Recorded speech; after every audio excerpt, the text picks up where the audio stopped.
Shalom. First and foremost, I want to give our praise to Poy Harbor Shemir Shai, Worship Kakadash. Ka Hallelujah, Harbor Shemir Shai, Worship Kakadash. That's in Yeshin Hebrew, saying our praise to Yahweh in the name of Shai, in the name of the Holy Spirit.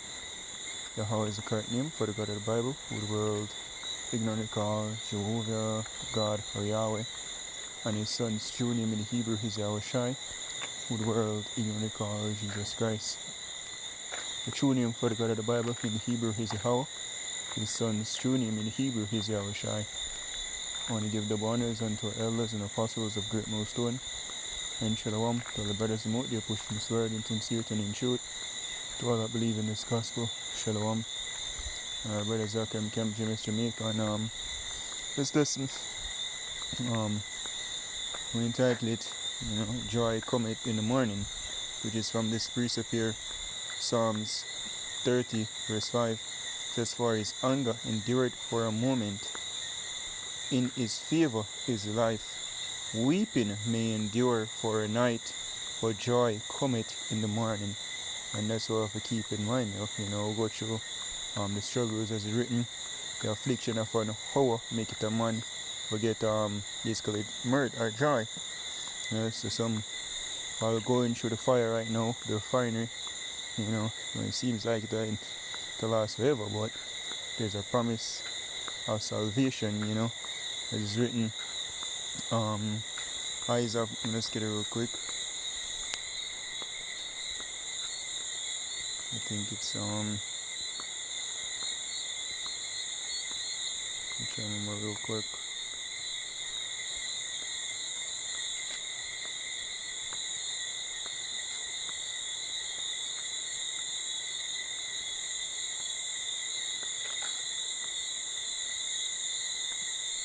Still okay.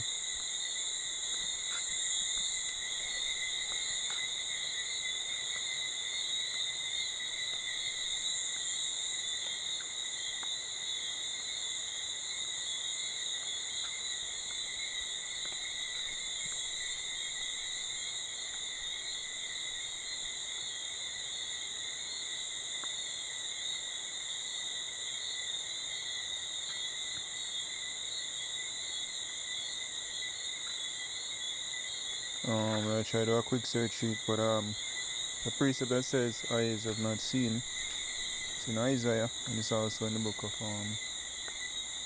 Corinthians. Isaiah 50 something.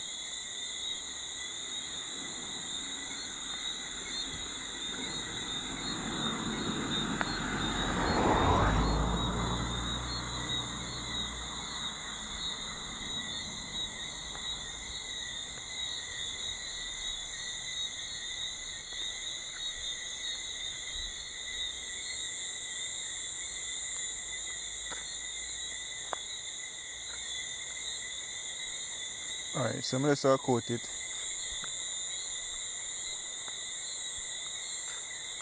So okay.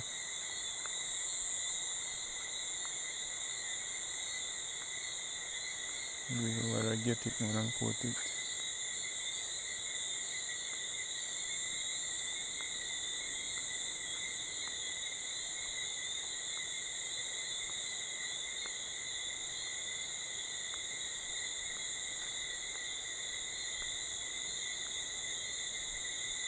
Alright.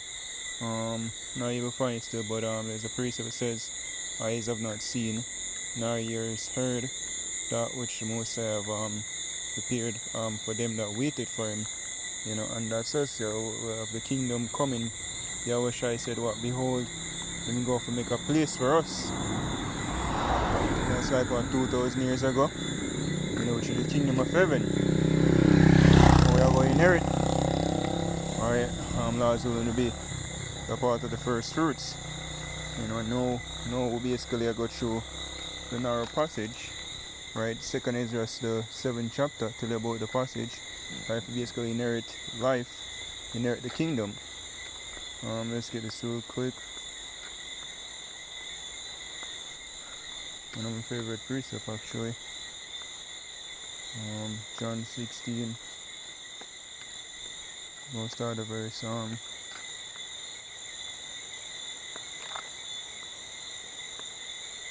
John 16 and verse 20, Verily, verily, I say unto you, that he shall weep and lament, but the world shall rejoice, and he shall be sorrowful, but your sorrow shall be turned into joy. It says, a woman, when she is in travail, had sorrow, because her hour is come.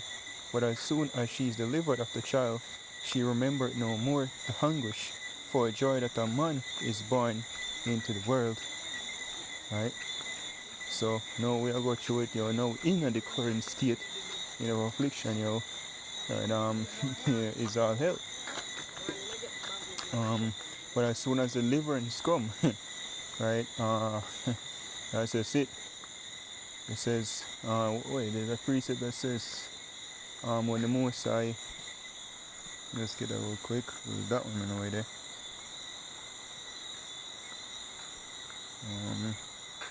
Psalms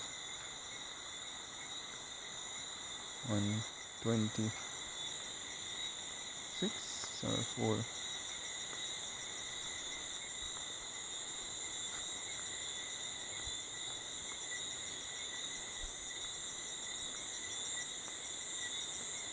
Psalms 126:1. It says, a song of degrees, when the Lord turned again the captivity of Zion, we were like them that dream.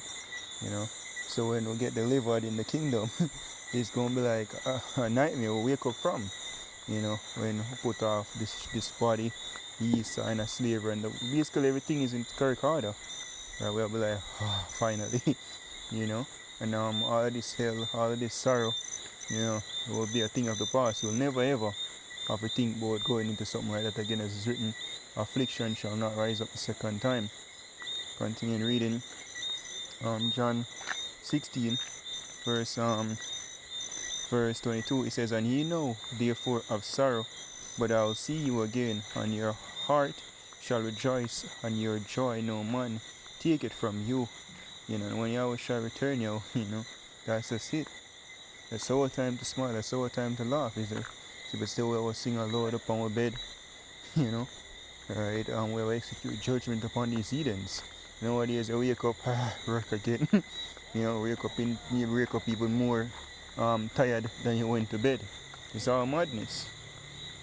Skipping down to verse 33, it says, these things have I spoken unto you, that in me ye might have peace. In the world ye shall have tribulation. So I will yet this in the world, which I will shall St. John 17, in prayer that we will not be taken out of the world, but we shall be kept, preserved or delivered, Right, because we have a ministry to basically attend to, preaching this word. And then once that is fulfilled, then it's deliverance. Right, everything is set to the specific time, right, by the Most High.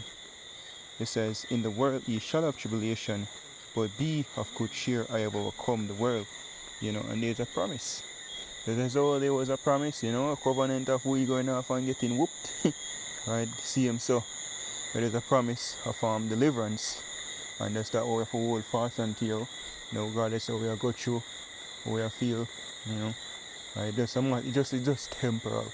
Right, there's go to the book of Corinthians, I believe it is 4 this time.